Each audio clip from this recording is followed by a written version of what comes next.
I lived through 4 financial crises. In 2016, I retired from the hedge fund business. 30 years of managing credit, trading bonds, Latin American debt, high yield junk bonds, credit default swaps. I've done it all. And I'm introduced to Bitcoin, 2016. And I'm like, it's a Ponzi. It's got to be a Ponzi because the mainstream media tells me it's a Ponzi. But luckily, I listened.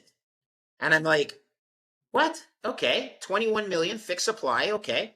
And then someone took me to something called, it showed the blockchain in action. I'm drawing a blank on the name. It's something like tradeblock.com or something like that, that you could see the physical or the digital Bitcoin blockchain in action and all these transactions taking place. And I'm visual, I'm an engineer, and I'm like, oh my God, no one controls this. Correct. There's only 21 million. Correct. This mempool is filling up with all of these different transactions that could represent a car. It could represent a cup of coffee because you see 26 bucks go across. You see $4,000 go across. You see $400,000 go across, just like today. But this was 2016. I'm like, this is beautiful. Oh my God, this is the solution to the fiat Ponzi I've been looking for 30 years.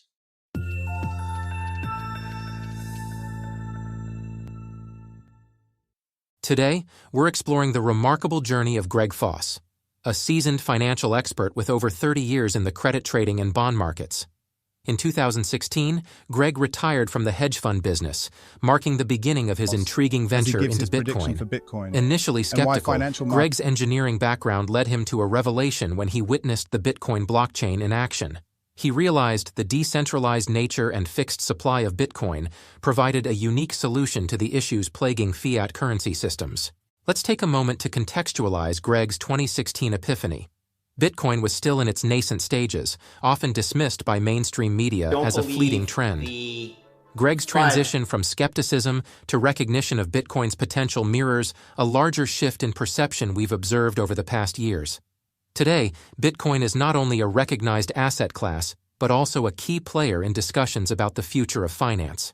Remember to hit the subscribe button and give us a like if you find our content valuable.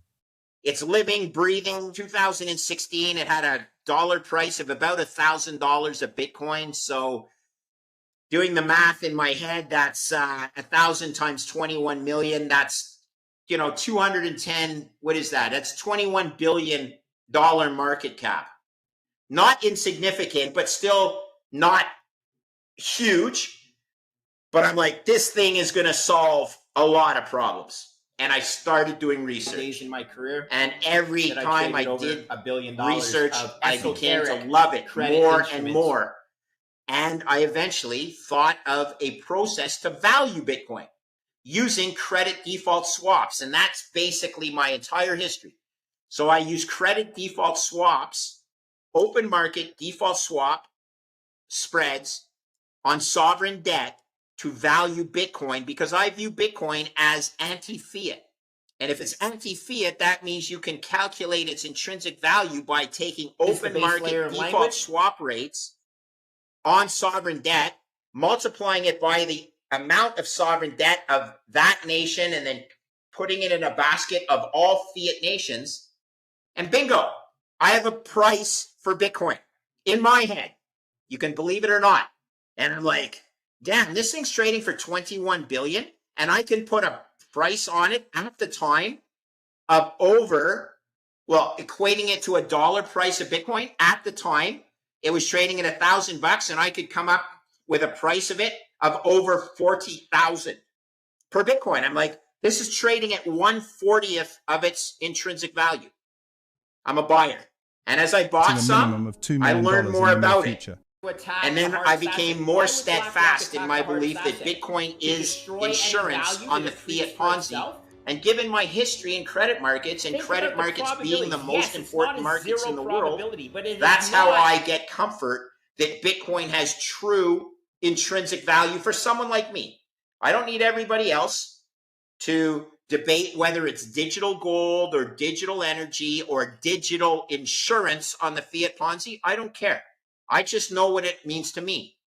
So then I wrote a paper on it, Daru, and that paper sort of vaulted me into prominence in the Bitcoin Twitter space. I mean, I got interviewed by Marty Bent, and then Preston Pish, and then Jeff Booth,